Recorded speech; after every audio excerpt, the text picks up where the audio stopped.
All right, let's talk about the killer cockroach movie, The Nest, from either the year 1987 or 88, depending on where you look. This is from the writer of Phantom of the Mall, Eric's Revenge, a cheesy revenge slasher in 1989 that's also worth a watch, and from the director of Nothing Worth Mentioning. Now, the plot's pretty basic. It's this small island community being terrorized by these man-eating cockroaches that are from an experiment gone wrong. Or I guess you could say it's an experiment gone right, depending on who you are. Like if you're this crazy scientist lady, played by Terri Terry something from House 4, my favorite House sequel. So getting into the positives for The Nest. Second time watch, by the way. I watched it for my 87 or 88 ranking. It did not make the top 10, but I did give it a shout out. So what I like about this movie is I think the best thing it has going for it is the effects. There is a lot of great, gross effects in this movie. Some good body horror that I did not expect. I love that this movie took it in that direction. It's not just roaches and them just biting people and then aftermath gore. Like we see hybrids. I love that they went in that extra sci-fi direction with it, where they're like becoming hybrids with whatever they eat. Like there's a cat cockroach, and then there's a human cockroach later on. Like I love that they threw that in here. It just made it more interesting. And I really like the small town setting, the atmosphere of the small island town, North Cape or whatever the fuck it's called, North something. I already forgot. Just got done watching the movie. My memory is shit when it comes to names of characters and places. Don't ever ask me what the name of a character is. I won't know unless I write it down. But I like the setting, and I like the townsfolk, like all the little characters we meet in the first half.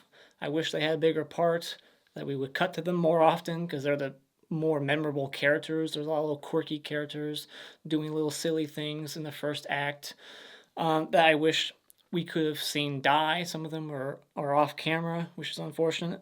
But yeah, I just like the little characters, the side characters in the movie.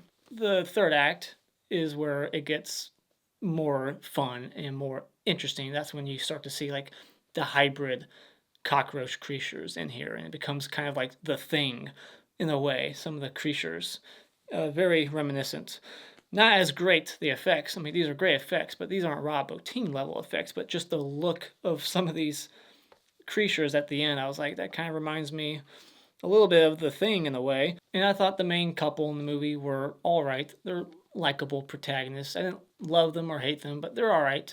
One of them, the woman, was played by, don't know her name. Again, I'm not good with names. I didn't write it down, but I recognized her instantly from Class of 1984. She was that bad chick in that movie with like the colorful hair. And didn't like her haircut in this movie. Getting into what I don't like about the movie, though, is I thought that the movie was a tad slow at times in the first half, especially like the first act. It needed an adrenaline shot. There should have been more going on, more goofiness. Like this movie's a little too serious. Like it's a little too dramatic at times.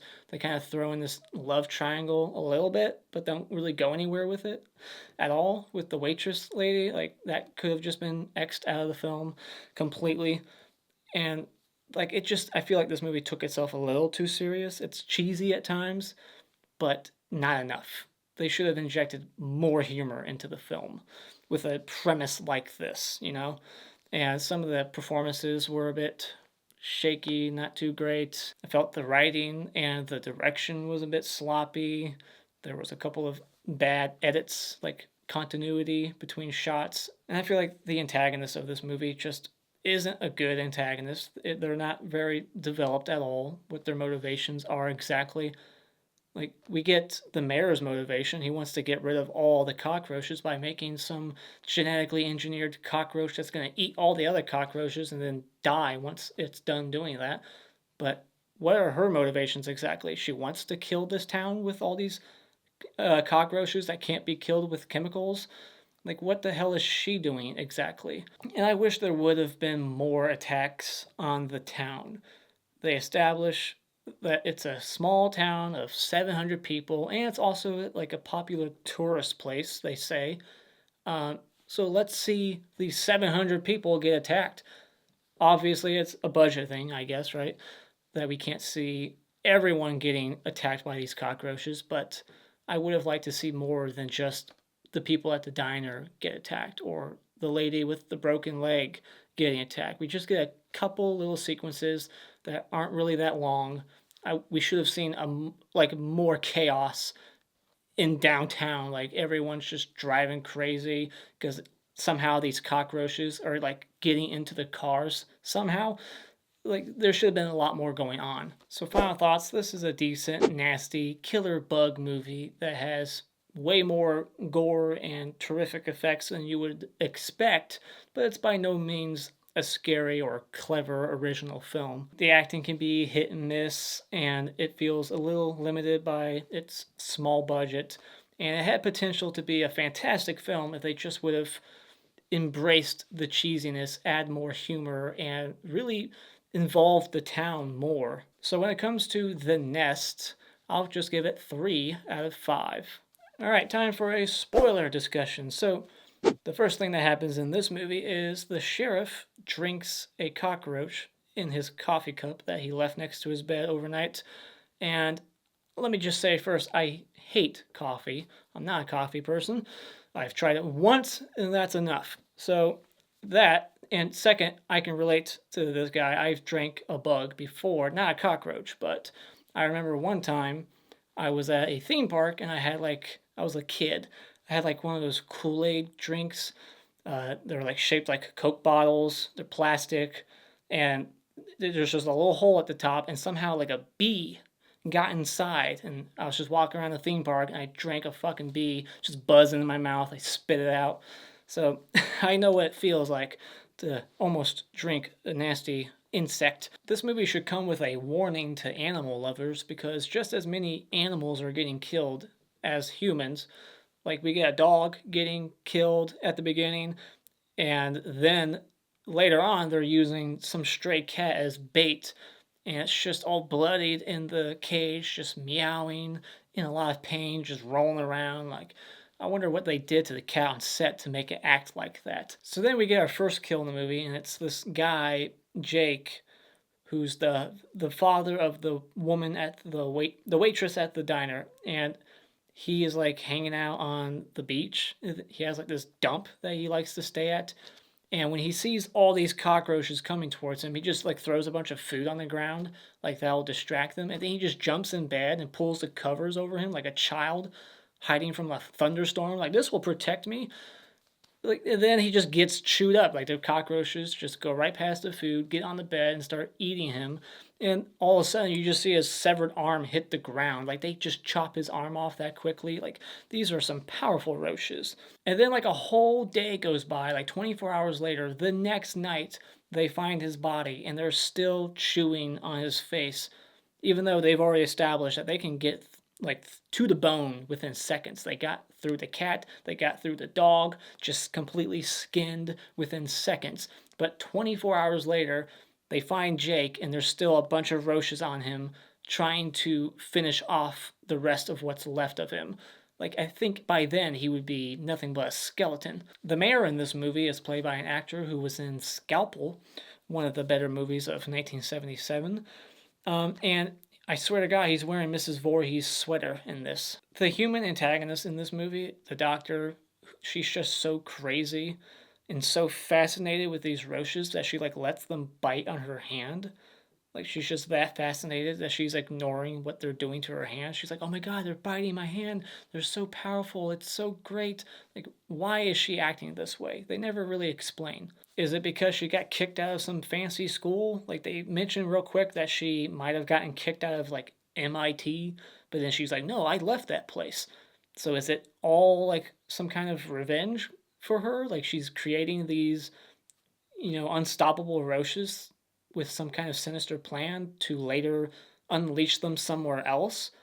Like, they never go that far into what her plan is. She's just making these unstoppable roaches, and I'm like, why? It's not like we get the mayor's reason to get rid of the normal roaches with these super roaches that will hopefully just die. That was the plan. But she knows that's not what's going to happen. It seems like she just wants them to, like, kill all the humans. But why? What is her motivation? And why is there a fancy name for roach shit? They gather all these roach turds that they keep finding on, the dead dog, the dead cat.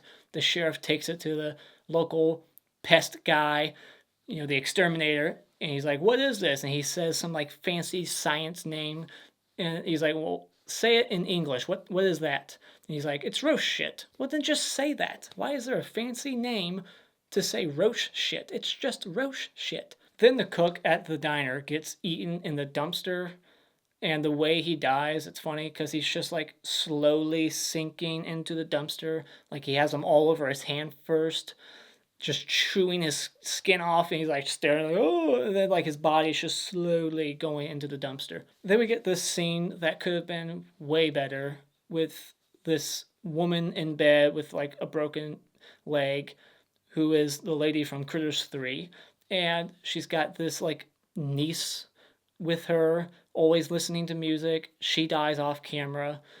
But even the aunt kind of dies off camera. We do get to see her with a mouthful of obviously fake cockroaches, which is disgusting, but we don't really get to see any aftermath there of her or her niece, so missed opportunity there. And how dumb is the niece for dropping that tray of food? She's like giving her breakfast, and it's like midnight. It's nighttime. She was like just asleep, and she woke her up to give her what looked like breakfast. Like, all right, wake up, time for pancakes. But she's like, oh shit, I forgot something, and she takes her whole plate of food and like tips it forward just because she remembers that, oh, I forgot something, so I should just drop all the food on the ground. And then she picks it back up as if it never dropped in the first place to give it to the aunt. And then there's a moment in the movie where a truck crashes off a bridge, and I swear to God, it's footage used from another movie, Humanoids from the Deep. And I did some research, and this is produced by Roger Corman's wife. What's her name? Julie. And Humanoids from the Deep is a Corman film, so I feel like they just took that footage from that movie. We cut back to the diner, and Lillian, she's still at the diner with like 100 roaches everywhere. She's just having a fun time, like killing them with the spatula, putting them in the microwave. They're coming out of the toaster, and she just won't fucking leave. Like, every woman on earth, like, would run out of there instantly. They wouldn't just stick around. Like, who is she sticking around for? Like, she's afraid she's gonna get fired if she leaves? Who gives a fuck? She hates her job anyways. Like, just get out of there. She ends up locking herself in the freezer and kills herself. Instead of just trying to leave out the front door, she would rather just go in the freezer and kill herself. We get the typical, I'm gonna sacrifice myself to buy you more time and save you trope. And sometimes it works in movies and it makes sense. Like, yeah, I guess that will help. But then there's movies like this where you're like, how is that helping at all? You're just killing yourself.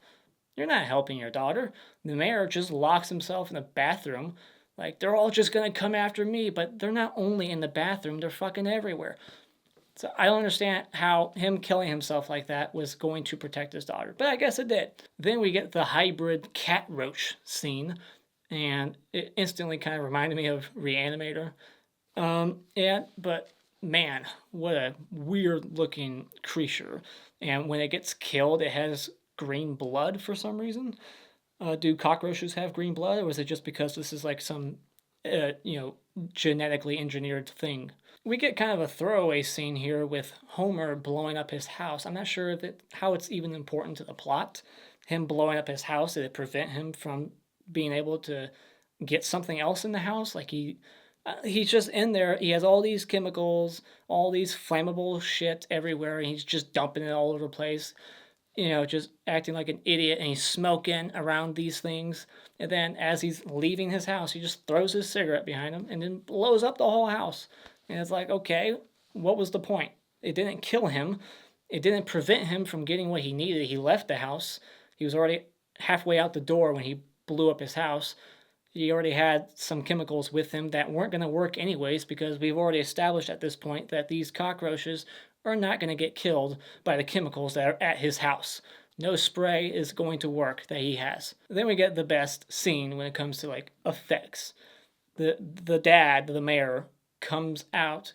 You're like, holy shit, he's still alive. But something's not quite right. All of a sudden, after she's done hugging him, his body just starts falling apart. His leg bones are coming out of his leg, and he's just, again, falling apart, all his skin, and like he's just a skull now. His face falls off. You get a close up of his eyes just popping out like some Lucio Fulci type shit. Like, it's nasty, and it's awesome looking. There's a funny little moment thrown in here where the sheriff shoots the car radio to make the like annoying opera music stop playing, when all he could have done was just hit the off button. It would have been simpler. And like, he just shoots it, and it's that kind of humor that I would have liked throughout the film. Then we meet the Queen in this cave, the Queen Roche, that is like a combination of all these other victims in the movie, I guess. That you see all these different faces coming out of it, and it's just got all these arms, and it just kind of reminded me of that creature at the end of The Thing, the last one you see, before McCready throws the dynamite, like, yeah, fuck you too. And I love that this thing just takes the antagonist, the doctor, just grabs her arm, rips it right off, and then picks her up and starts to like squeeze her head off. And this felt a little censored. I felt like there was more there, because as soon as like blood was starting to like ooze out of her, obviously fake head there in that scene, it was like a dummy head, and then it just kind of cut away. But still, it was awesome to see at first. Like, her arm gets ripped off all on camera, and then her head is like being squished off, and that was pretty awesome to see. And then they blow it up, and then the movie just ends on a shot of the sheriff's foot, and there's a cockroach on it. So there's still one left. This, just to set up a sequel, obviously, that we never got. So, yeah, that's the end of The Nest. What are your thoughts on this crazy killer cockroach movie? Let me know in the comments below. And as always, if you like what you've seen here, you can hit this like button and become a subscriber today just by clicking on my cartoon face in about 5 seconds. And remember, it's all an opinion. You don't need to get butthurt about it.